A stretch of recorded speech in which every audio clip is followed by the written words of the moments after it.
Tired of the world knowing your every Facebook move? Let's dive into how to become a ghost on Facebook, hiding your online active status and reclaiming your browsing privacy. First, grab your phone and open the Facebook app. On the Facebook homepage, look for the menu icon. It's usually 3 horizontal lines, often in the top right or bottom right corner. Tap on it to open the menu.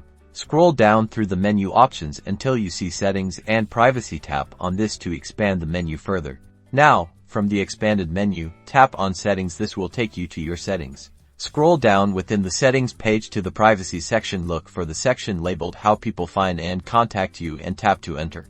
Then, select View and Edit on the Contact Settings page. You should now see a list of many setting options to toggle. Look for the Active Status option. It's usually near the top. Tap on it.